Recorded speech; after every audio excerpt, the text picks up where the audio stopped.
Dios te bendiga, bienvenido a mi canal, esto es Apología para Todos. Hoy tenemos un video interesante, este es un capítulo más hablando del tema del calvinismo. Vamos hoy a hablar de un pasaje bíblico que los calvinistas citan.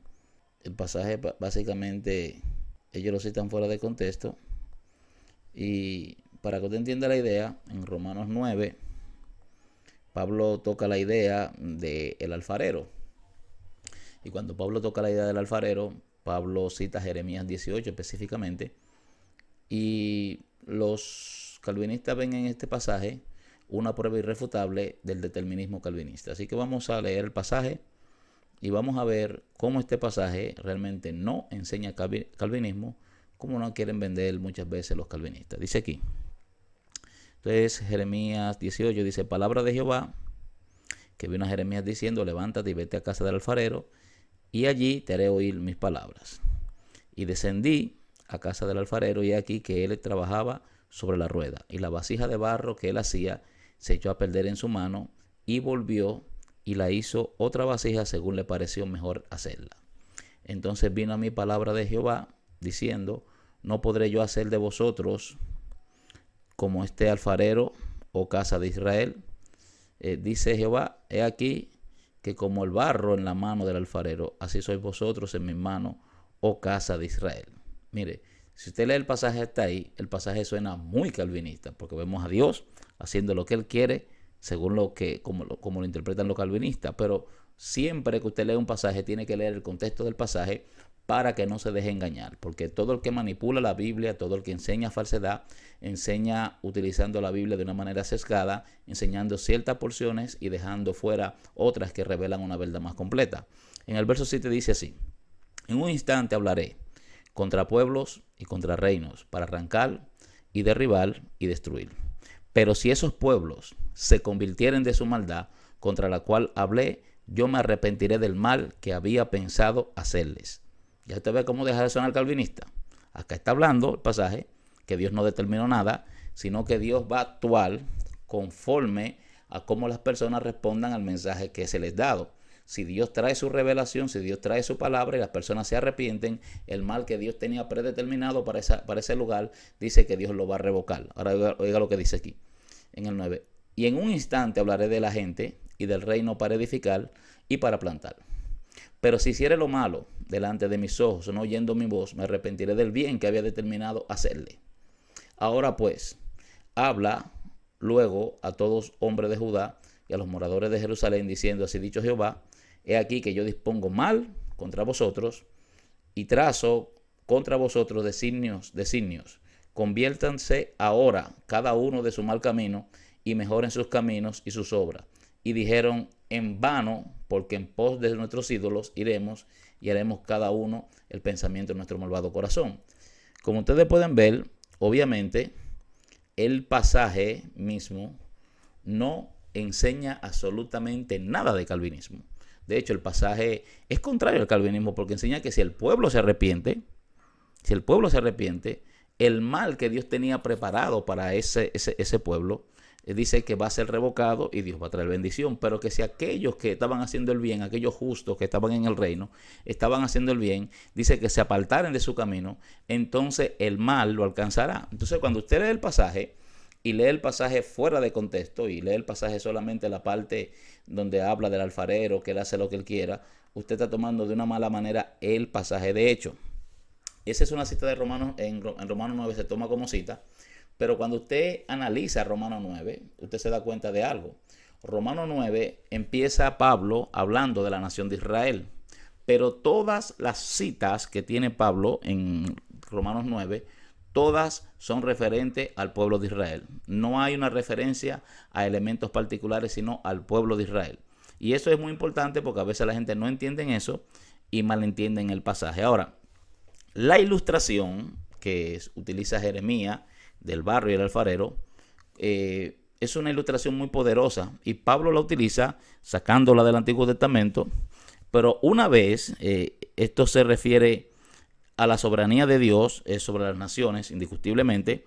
Y Jeremías escribe que aquí, como el barro en la mano del alfarero, así sois vosotros en mis manos, oh casa de Israel. Fíjese bien. Y luego dice, en un momento podré hablar acerca de una nación o de un reino. Fíjese que está hablando de naciones. Para arrancarlos, para derribarlos o para destruirlos. Y en otro momento podré hablar acerca de una nación o de un reino para edificarlo o para plantarlo. Eso es Jeremías 18, 6, 7 y el verso 9 también. Aquí Dios le dice a los judíos que no se sorprendan, específicamente, eso es lo que está diciendo Dios, no se sorprendan si Él decide usar a una nación o a otra porque Él es el creador. Es decir, esa es la idea realmente de lo que quiere transmitir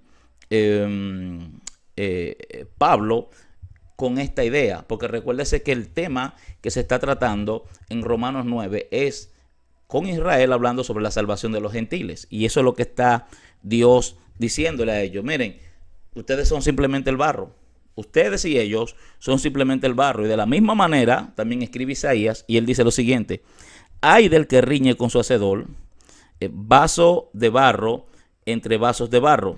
¿Acaso el barro le dirá al alfarero, ¿qué haces? O tu obra dirá, ¿no tienes mano? Eso es Isaías 45, 9. En esta sesión, si usted se fija también, del libro de Isaías, los judíos se sorprenden al oír que Dios llama a un persa, a un pagano, a un personaje gentil, Ciro, su ungido. Usted lo puede hallar eso en Isaías 44, 28 al 45 y 1. Y Dios le dice a Israel que él puede elegir trabajar a través de quien él quiera. Eso es lo que Dios le está diciendo. Incluso un gobernante gentil, malvado como Ciro, puede ser un instrumento en la mano de nuestro Dios poderoso. Entonces la referencia de Pablo a estos pasajes del Antiguo Testamento sigue apoyando la idea de que Dios puede salvar a los gentiles, de que Dios puede salvar a quien quiera, aleluya, y convertirlo en su siervo, independientemente de su raza, de su etnia y todo lo demás. Esto es importante porque, como dije, los calvinistas mal interpretan este pasaje. Entonces, cuando usted lo escucha ellos hablando del vaso de barro y todo lo demás, y citan luego que Dios puede tomar un vaso para honra y otro para ira, que eso también es otro tema que habría que hablar, lo voy a tocar ese tema, sí lo voy a tocar. Lo voy a tocar.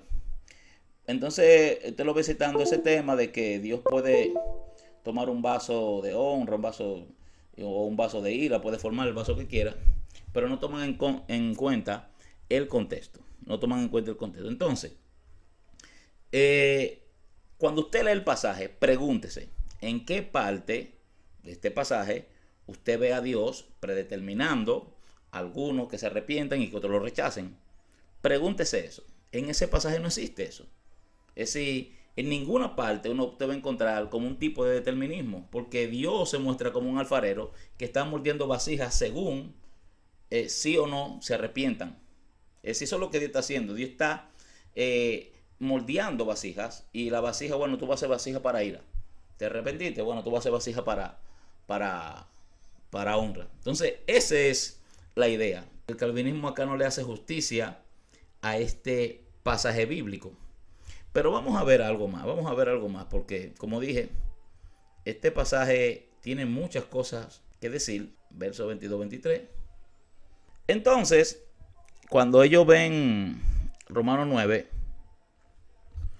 ellos entienden que hay personas que Dios crea para salvarlas y que Dios crea otro tipo de personas solo para condenarlas. Esa es una afirmación que tienen los intérpretes calvinistas cuando leen este pasaje desde el 22 en adelante, que dice, ¿dónde está aquí? Y que si Dios, queriendo mostrar su ira y hacer notorio su poder, soportó con mucha paciencia los vasos de ira preparados para la destrucción, y para hacer notorias las riquezas de su gloria, la mostró para con los vasos de misericordia que él preparó de antemano para gloria, a los cuales también ha llamado, esto es a nosotros, no solo a los judíos, sino también a los gentiles. Fíjese acá, si usted va a interpretar este pasaje, usted necesita entender algo. Lo primero es que Pablo utiliza palabras diferentes para preparado en los versículos 22 y 23. Ya eso le da una idea. Él utiliza dos palabras distintas. Las palabras son catarizo y la palabra proteoimazo. Proteoimazo. Ok. Esas dos palabras griegas se traducen como preparado, pero en griego ni siquiera están en la misma familia de palabras. Es decir, son dos palabras que tienen un origen, una naturaleza distinta, un origen distinto. La nueva traducción del viviente muestra la diferencia entre las dos cuando usted lo lee. Entonces, catarizo, esta palabra significa que algo esté en condiciones de funcionar bien, poner en orden, restaurar, preparar para un propósito o preparar, hacer, crear, equipar. Es decir, la palabra catarizo del verso 22, eso significará la palabra proteoimazo.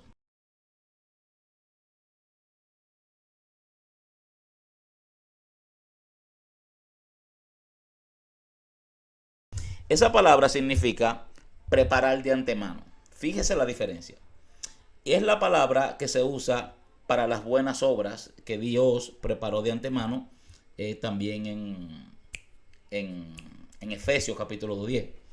Y aunque Pablo puede estar usando estos términos como sinónimos, es por lo menos interesante, escúcheme bien, es por lo menos interesante que no use los mismos términos para describir el plan de Dios para su juicio y para su gracia. Eso es importante.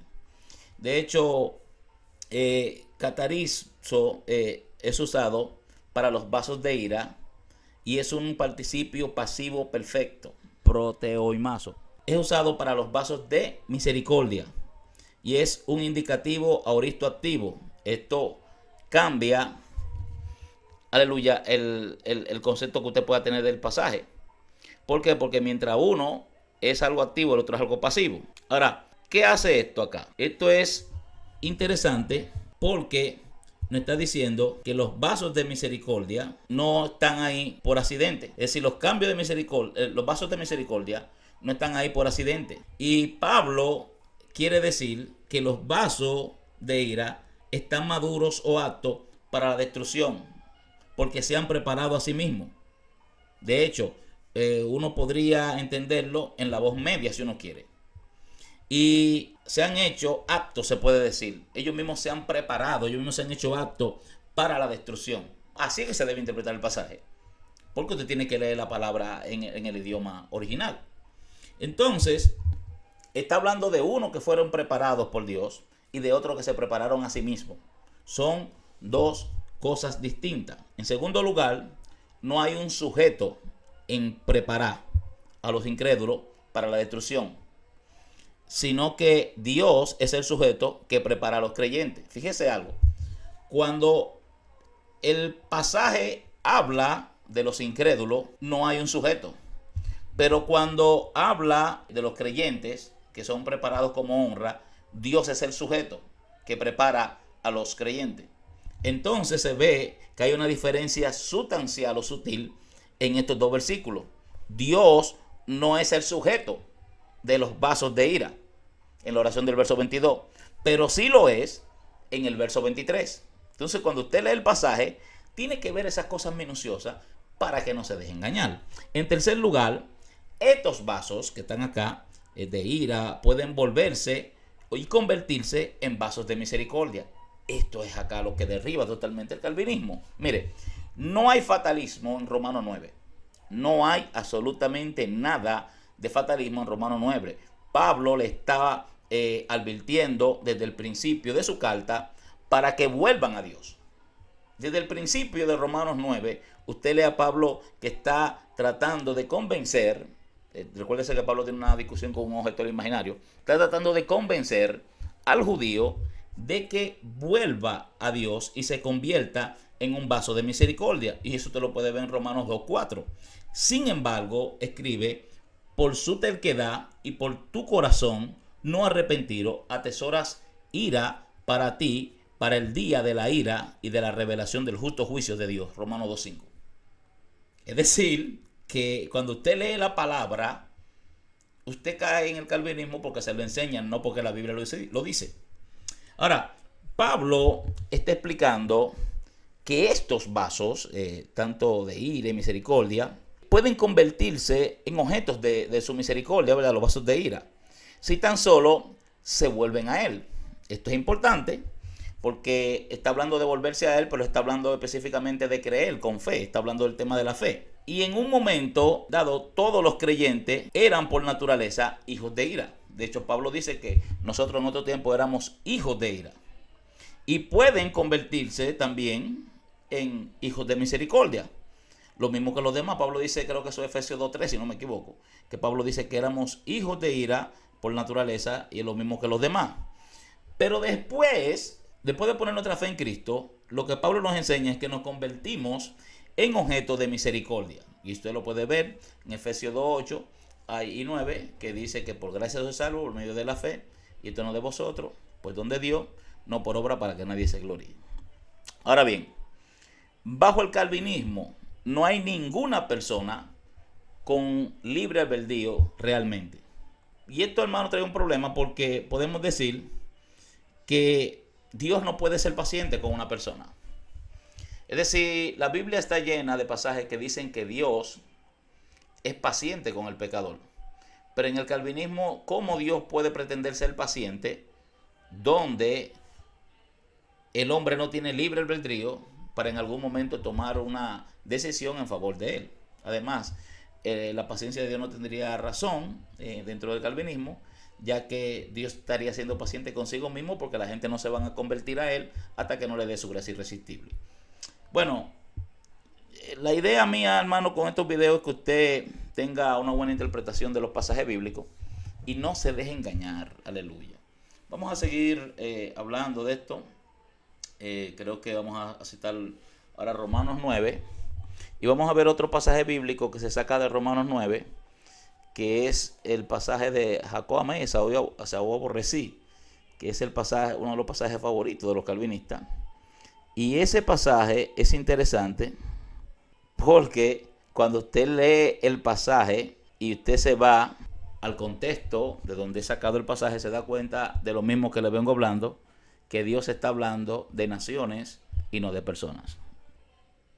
Se le dijo, el mayor servirá al menor, como está escrito, a Jacob amé, más a Esaú aborrecí. Está el 12 y el 13 que acabo de leer. Ok. Cuando uno lee el pasaje bíblico, como dije ahorita, y uno lee el pasaje bíblico fuera de contexto, como lo acabo de leer, simplemente leyendo dos pasajes, aislándolo totalmente de su contexto, tanto del contexto inmediato como del contexto general, usted caería en la idea, la absurda idea de que Dios está hablando específicamente de que ama a Jacob y aborrece a Esaú. Ahora, cuando usted lee la Biblia en su contexto, usted se da cuenta de lo siguiente. En los primeros 5 versículos, del 1 al 5, Pablo indica que su motivación es la conversión judía a Cristo. Pero el problema es que los judíos incrédulos y ortodoxos no creían y que necesitaban un Mesías. Más o menos esa es la idea de Pablo. O que las escrituras siquiera exigieran que la gente creyera en un Mesías futuro. Su punto de vista era que lo único que las escrituras ofrecían para alcanzar la justicia era vivir con rectitud. Esa era más o menos la idea que tenían los judíos de aquel entonces. Y eso era de acuerdo con la ley, ¿verdad?, de Moisés.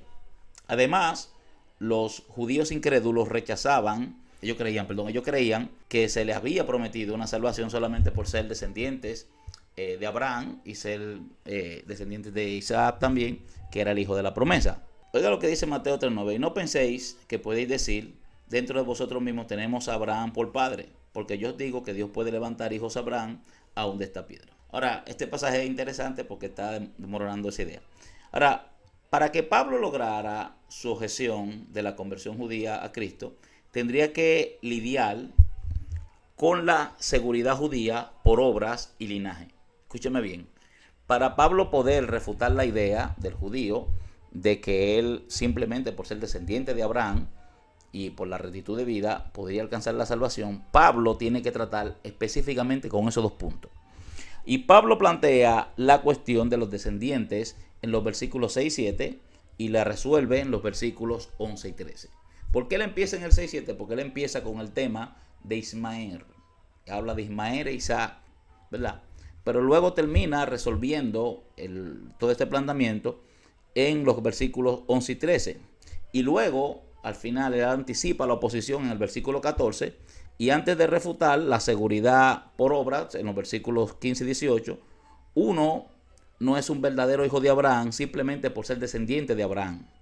Es decir, no es por solamente ser un descendiente físico, sino más bien por seguir sus pasos como un hombre de fe.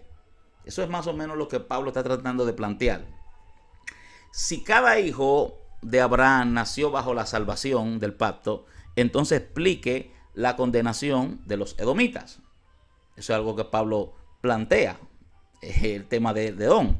Así es como Pablo trata, o mejor dicho, refuta definitivamente la seguridad por linaje, a lo que luego crea una oportunidad para predicar la verdadera seguridad a través del Mesías, que es Jesucristo. Es decir, eso es lo que Pablo está tratando. Pablo está tratando de presentarle, miren, le enseña el tema de Jacob, Esaú, el tema de Ismael e Isaac, y trata todo eso. Ahora fíjese aquí Malaquías, capítulo 1, 2 y 5, dice: yo os he amado, dice Jehová, pero vosotros decís, ¿en qué no has amado?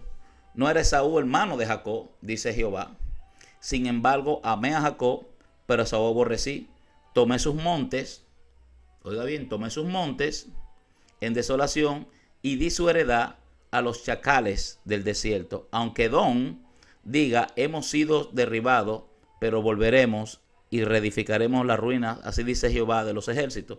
Ellos edificarán, pero yo derribaré, y los llamarán territorio de maldad, pueblo contra el cual Jehová está indignado para siempre. Tus ojos verán esto y dirás, sea engrandecido Jehová más allá de los límites de Israel.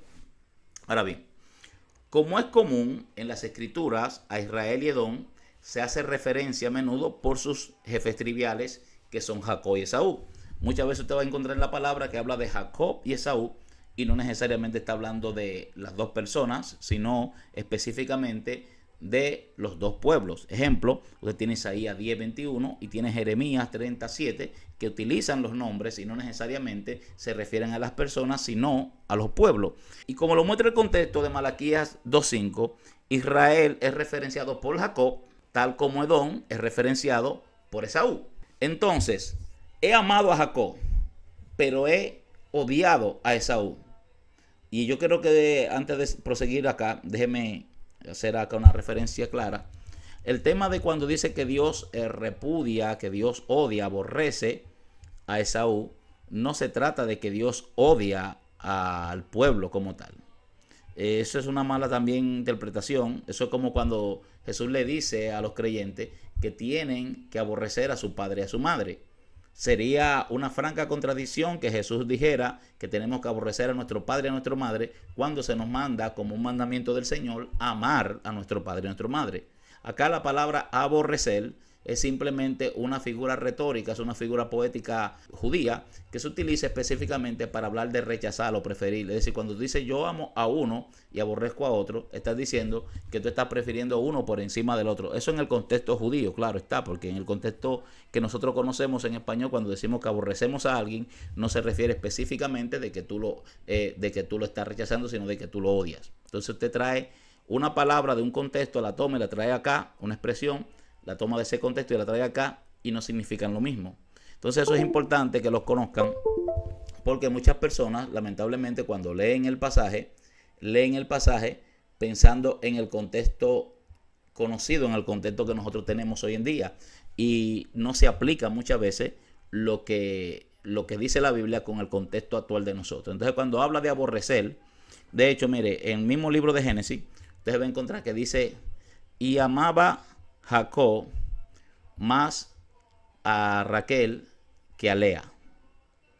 Amaba más a Jacob que a Raquel que a Lea. Pero luego usted lee varios versos más adelante en el capítulo siguiente que dice, y cuando Jehová vio que Lea era aborrecida, le dio hijo a Lea y a Raquel no. Fíjese acá, es decir, no era que el otro pasaje más adelante dice que Jacob no era que lo odiaba o la aborrecía, dice que Jacob amaba más, prefería más a Raquel que a Lea. Pero cuando dice Dios, dice, y cuando Jehová vio que Jacob o que Lea era aborrecida. Este pasaje, como mencioné ahorita, es otro pasaje que menciona específicamente el tema de las naciones, porque está hablando de naciones. Pero también tenemos el verso 12, que dice, el mayor servirá al menor. Y vamos a ver ese pasaje bíblico. Génesis 25, ¿verdad que sí? Vamos a ver, Génesis 25. Génesis 25. Y buscamos el verso 23. 2 naciones hay en tu seno, y 2 pueblos serán divididos desde tus entrañas, y el pueblo será más fuerte, y el un pueblo será más fuerte que el otro pueblo, y el mayor servirá al menor. Esa parte es la que está incluida Romanos 9:12. Fíjese, obviamente que está hablando de 2 pueblos. Si en esa la profecía que está ahí no se está refiriendo a Esaú y a Jacob de manera personal, se está refiriendo a los 2 pueblos que habían en su interior, a la descendencia que venía no solamente de Jacob y Esaú, no solamente las cabezas, sino se está refiriendo específicamente a su pueblo, a su linaje. Bueno, yo voy a dejar el video hasta acá, porque creo que tengo una música por ahí de fondo, no se escuchan, y me está molestando. Uno tomando el contexto de los pasajes bíblicos que se leen usualmente, uno se dará cuenta de la verdad. No creo que hay que ser un mega exégeta para esto, simplemente usar sentido común, leer la palabra, analizarla lentamente y darse cuenta que la palabra es clara, que la palabra no hay que tener una persona que te enseñe, un mega maestro que te enseñe unas verdades que están ocultas en el pasaje. En el pasaje no hay verdades ocultas, la verdad es tan clara, hermano. Hay que leer la Biblia, hay que tratar de profundizar en ella y no dejarse engañar por todas estas fábulas que han apartado de la fe a muchos buenos hombres de Dios, muchas personas que tienen una fe sincera, pero que lamentablemente se han desviado de la fe ortodoxa, de la fe genuina. Porque déjeme decirle algo, cuando usted mira el arminianismo, usted puede encontrar en el arminianismo una raíz que lo va a alinear con la iglesia primitiva. Ejemplo, los predicadores de la iglesia primitiva todos enseñaron básicamente el arminianismo. No se llamaban arminianos, obviamente, porque arminio no existía esa etiqueta, pero lo que nosotros conocemos hoy como arminianismo es básicamente mucho de lo que enseñaron los padres de la iglesia, que eran los discípulos de los apóstoles. Así que, mis amados, vamos a dejar el video hasta acá. Espero que el video sea de bendición para ti. Nos vemos en el próximo video. Bye.